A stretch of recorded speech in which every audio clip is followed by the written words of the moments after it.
तस्वीरें central Israel की हैं जी। बिल्कुल आपको बताते चलें, ईरान और इसराइल के दरमियान एक बार फिर कशीदगी बढ़ती हुई नजर आई। आपको बताते चलें कि जिस तरीके से इसराइल ने जो है वो इससे पहले कई अरसा से जो है मजलूम फलस्तीनियों पर जो है वो बेबहाल जुल्म ढाए और इसमें कई लाखों बच्चों की जानें चली गई, कई लाखों मासूम बच्चे शहीद हुए, कई लोग जो है बेघर हुए। और आपको ये बता दें कि गजा में हर तरफ तबाही मचाने के बाद इजराइल ने यह सोचा था कि अब कहीं ना कहीं ईरान को टारगेट किया जाए, क्योंकि फलस्तीन की मजलूम अवाम के साथ हमेशा से ईरान खड़ा नजर आया।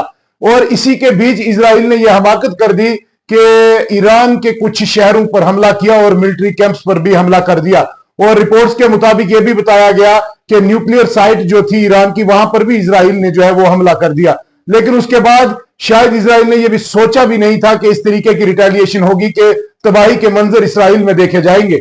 अब आपको बताते चले, इस वक्त की बड़ी खबर जो आ रही है, पूरी दुनिया की बड़ी खबर यह है कि ईरान ने अब रिटेलिएट किया है और इसराइल के कई शहरों को तबाह कर दिया है।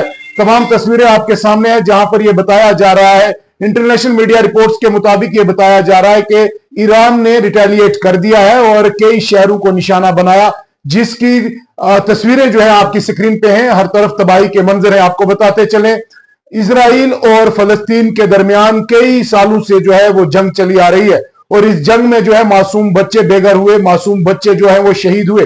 गजा में हर तरफ तबाही हुई और तमाम तस्वीरें पूरी दुनिया के सामने थी। लेकिन ईरान एक ऐसा वाहिद मुल्क था जो कहीं ना कहीं गजा के उन मजलूम लोगों के साथ खड़ा नजर आया।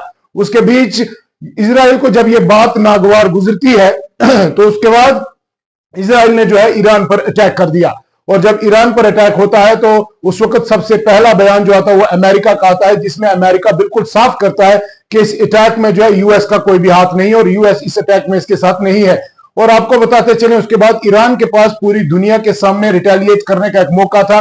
और जब ईरान ने अपने तमाम मिसाइलों के साथ पूरी ताकत के साथ गुज़श्ता रात जब रिटेलिएट किया तो इसराइल के कई शहर तबाह हुए, हर तरफ तबाही के मंजर। और अब इसराइल जो है अब यह सोचने पर मजबूर जरूर होगा कि आखिरकार मैंने इस तरीके की हमाकत क्यों की। तो इस वक्त की बड़ी खबर जो आ रही है, दोनों ममालिक के दरमियान कशीदगी बढ़ती हुई नजर आ रही है और अब कहीं ना कहीं पूरी दुनिया अब जो है एक नए जंग को देखने की मुंतजिर। और मैं आपको यह भी बता दूं कि इस वक्त ईरान ने जिस तरीके से रिटेलिएट किया है और इससे पहले जो है इसराइल ने जो है ईरान के तमाम ठिकानों पर जो है वो हमला किया, चाहे वो फौजी ठिकाने थे, चाहे वो न्यूक्लियर ठिकाने थे, तमाम पर हमला करके कहीं ना कहीं खुद ईरान को इस बात की दावत दे दी कि आप रिटेलिएट कर सकते हैं। और पूरी दुनिया के सामने अब ईरान के पास कानूनी तौर पर, दुनिया के कानूनी तौर पर यह हक बनता था कि वो अपनी दिफाई अंदाज में जो है अपने मुल्क को दिफा करने के लिए जो है अपनी ताकत का मुजाहिरा करे। और इसी तरीके से मुजाहिरा किया गया,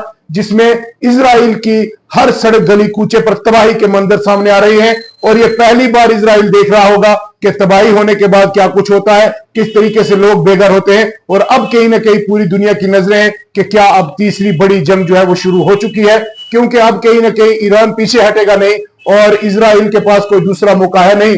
पहले तो प्रवोक किया, लेकिन अब नताइज कुछ और ही नजर आने लगे इजराइल को। अब कहीं ना कहीं यह बता दें आपको कि दोनों ममालिक के दरमियान कशीदगी बढ़ चुकी है और दोनों ममालिक आमने सामने। और एक बार फिर आपको बता दें कि इजराइल का वो जुल्म सितम अब कहीं ना कहीं ईरान जो है जिस तरीके से वो जवाबी कार्रवाई कर रहा है, अब उसके बाद पूरी दुनिया इस खौफ और दहशत में है कि क्या अब तीसरी आलमगीर जंग होगी। अगर जंग होती है तो नताइज कुछ और ही होंगे। मैं आपको यह बता दूं, इस वक्त की बड़ी खबर यह है कि ईरान ने अपने बैलिस्टिक मिसाइल से पूरी ताकत के साथ जो है वो इजराइल पर हमला किया है और हर तरफ तबाही के मंजर, हर तरफ चीखों पुकार और हर तरफ जो एक बिल्डिंग, एक शहर थे, वो अब खंडर नजर आते हुए नजर आए हैं। पूरी दुनिया की नजरें अब इस पर हैं। अब देखने की बात यह होगी कि आने वाले दिनों में यह जंग क्या मोड़ लेती है।